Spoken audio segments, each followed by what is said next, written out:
All right. And I see there's some people in the room. Please drop a comment in the comment section so I can acknowledge that you're here. I want to address some stuff that happened yesterday on yesterday's show. So many of you know yesterday I covered the entire digital donation process, right? Well, let me give you some context about the digital donation process. Now, the digital donation process is the same process in which people that work as lead marketers and marketing teams, say for the Red Cross, United Way, Meals on Wheels, local churches, as well as just any nonprofit when they're trying to raise revenue, raise funds to basically help their cause. Which, by the way, I love the cause, the clean water cause. So you need to just Google clean water. Okay, that's just a side note. I actually love that cause. But even they do it. In fact, they run YouTube ads to get people to, one, become aware of what the plight of clean water is in these third world countries, and even some of the richest countries in the world, such as Africa. Well, Africa is not a country, it's a continent, but the many different countries in Africa, right, that have a problem with water. You know what I mean? And how in all these villages in Thailand, how they have terrible water, right? So yesterday, I decided to share the digital donation process, the same process that marketers from all of these companies use in order to, one, bring attention to their cause, and two, to actually get people interested in actually donating, right? And the reason why I did it, because there has been a surge of people, it's in certain states, especially in Florida. I don't know why Florida is like always the state that people, kind of do some crazy stuff, right?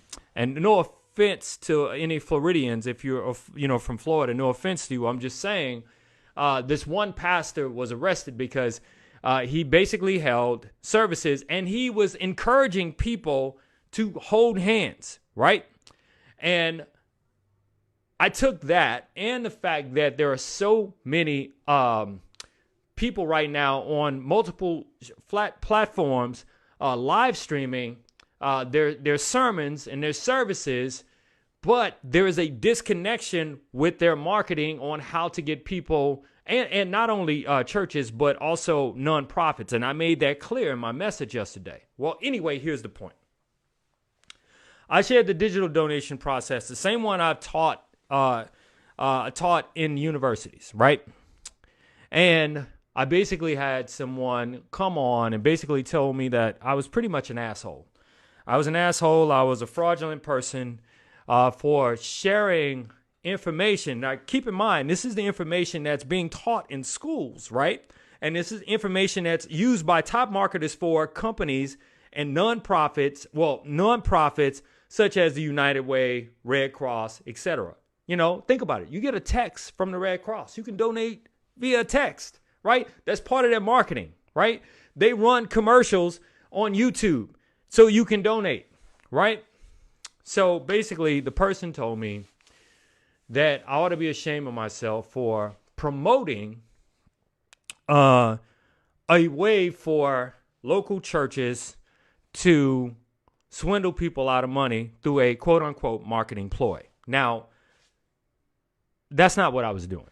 But of course, the person actually came in at the very end, well, not the very end, but did not catch all of the show and did not catch the pretext, but formed an opinion based on what they call something that they've done before. And then they said, hey, I've worked in financial crimes and, there's so much blah, blah, blah. And I'm like, okay, well, first of all, my wife is an attorney.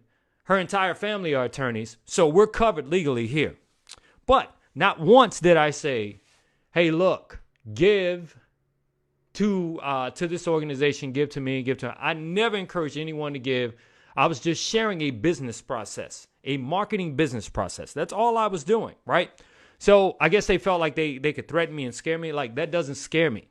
You're not going to censor what we say when it comes to helping businesses, when it comes to helping nonprofit organizations, when it comes to helping people who may not have the marketing budgets, such as the big nonprofits or the mega churches, to help them survive during this time, especially since we're all on quote unquote some kind of stay home, some kind of stay at home order. All right. So I said, okay, I'm going to help. All right. And so I'm going to say to anyone, I spend way too much damn money on this show with all the camera equipment, like the expensive cameras, the camera that you're looking at me now to bring quality content. And besides, you're not going to censor me. I'm a businessman. No, I'm a businessman, not a businessman, but I'm a businessman. In other words, I am a brand, okay? And we know that customers in the market, they don't like everything about a particular brand. So I allow the person to vent, but please understand that you will not censor what I say. So if you feel like this show is not something, hey, thank you, Yolanda. Yolanda was here yesterday. If you feel like this show, if you feel like this show is not for you, then don't watch it. You know what I mean? You're not going to hurt my feelings because I spent a whole lot of money to multi-stream, or our company spends a whole lot of money to multi-stream on all these platforms. Yolanda says she missed the beginning of the show, and you made the assumption based on little information she heard, and there will always be trolls. Thank you very much, Yolanda. Not only that, but the person actually did troll me, and I'm so glad you brought that up. And I'm going to say this so we can get to today's show, right? The person trolled me and basically sent me, after I blocked the person, I don't know how they were still able to DM me. They sent me this long message, right? And the message talked about how I was sharing with people how they can scam people. That was hilarious. Hey, thank you, Mosine. Okay, hey, Mosine Nahab on YouTube. I appreciate you checking out the show. And see, I'm acknowledging everyone. All right, Marie, you speak on it. And we grown. Let's learn. That's what it was all about. All right.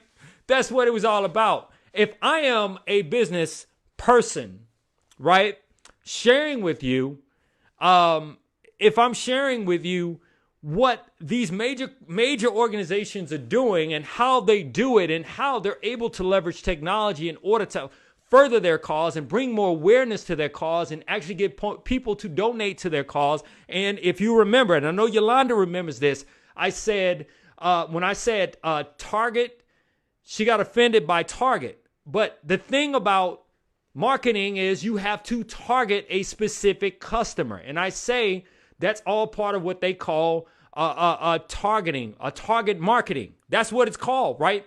And I said businesses or organizations that believe in your cause, like say if you are a nonprofit in your church and you feed the homeless, so you take food to the elderly, right? There are companies out there that believe in that will actually give money to you to help you with that good cause. And because she had worked in some kind of financial institution, which I knew it was kind of bullshit. I'm just going to keep it 100 with you. The reason why I was bullshit is because if you worked in financial crimes and you say at a lot of churches, first of all, the person said in their DM to me that they worked in financial crimes for financial institutions, right? Well, financial institutions don't investigate churches. The feds investigate churches, and feds investigate nonprofits if they feel like, one, they're not truly a nonprofit, and two, they might be doing something illicit. All right, so that's how I knew it was bull crap, right?